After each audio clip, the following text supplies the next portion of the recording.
See shoes, I'm wearing these slippers. You cold? Backwards, too. Yeah, I love it. Yeah, it's freezing outside. It is, and it's like over 100 in LA. It's crazy. We're going? Okay, so yeah, I saw the film last night, and I thought it was a great film. Really good idea. Can you just tell us, sort of sum up briefly the film for us? Well, it's about a Playboy bunny who's lived at the mansion for about 10 years, and she gets kicked out on her 27th birthday because she's too old and has to suddenly enter the real world and get a job, and she has no job skills. And she ends up becoming the house mom for sort of this misfit sorority on campus. Excellent. And you got to go to the Playboy house. What was that like? It was great. There's a lot of mystery to it. I was trying to snoop around and figure out what was really going on behind closed doors. But it's this big old mansion in Beverly Hills, and there's girls wandering around everywhere and tons of security and beautiful cars, and then, you know, Mr. Hefner in his pajamas wandering around. It's crazy. It feels like there is a party there all the time. And you got to work with the Hef. What was he like to work with, and how did you get him on board? We got him on board actually because we gave the script first to the girls next door, his girlfriends, and we're like, come do this movie with us. And so I think that they helped bring Hef on board and enlisted him.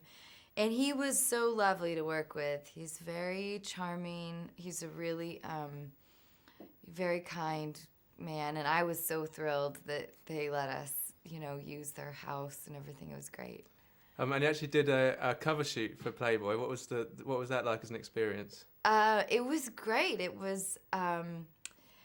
We decided to do it in character to promote the movie. My character Shelley never actually gets to become sort of a centerfold, so that was sort of fun to play with that idea. And the interview was great. It was very in depth and interesting for me. And your character goes from originally at the very beginning of the film, it's a high school geek. She turns into this beautiful girl, and did you ever see yourself as a high school geek? Did you ever draw from anything in your own life? Oh yeah, yes, completely. I still am a high school geek. I think it's definitely in me. I was pretty shy. I was pretty nerdy. I had glasses and braces, and I was really short. And it took me a while to sort of find myself. Now, in the film, you ended up doing your own nude scenes, and I think you originally were going to have a body double. What happened with that?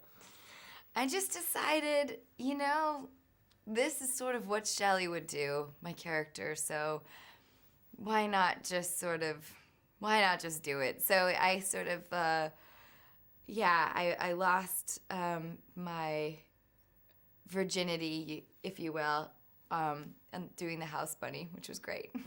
Did that feel weird? Because you're obviously the producer as well, so being the producer and having to get your kiss off in front of all the crew. Yeah, I definitely lost a lot of respect that day. Excellent. And you graduated from the University of Washington, so do you have first-hand experience of sororities and big parties and stuff? I lived in the dorms, so I didn't join a sorority. I sort of was under the impression that they were all sort of like these snotty institutions, and I don't think that's true, but that was the impression that I had, so I thought that I wouldn't fit in. And you've thrown loads of parties in the films. What's the best party you've ever thrown for real? The best party. I throw a pretty good Super Bowl party. Every year I do a big Super Bowl party, and that's a lot of fun. Excellent. And is it true, how did you pitch the film? You pitched it in character, is that correct? Yeah. I would go wearing a really funny Shelley-like outfit and big high heels, and I would say, all kinds of lines like Shelley would, and I think people thought I was a little crazy. So it went down okay then. Obviously, it got you the movie in the end. Yeah. I was glad I took the risk. Excellent. And you wear lots of obviously skimpy outfits in the film. Did you feel you had to sort of work out to get into shape for that? You know, how did you approach that? Yeah, I did. I did Pilates, and I did a lot of running, and it was awful. I'm not a natural athlete, so the whole process was really painful for me. But I have, I think, 53 outfit changes in the movie, and most of them are the tiniest little outfits you've ever seen, so that kept me motivated. Excellent. Yeah, we're out of time, I'm afraid. So, yeah, thank you very much.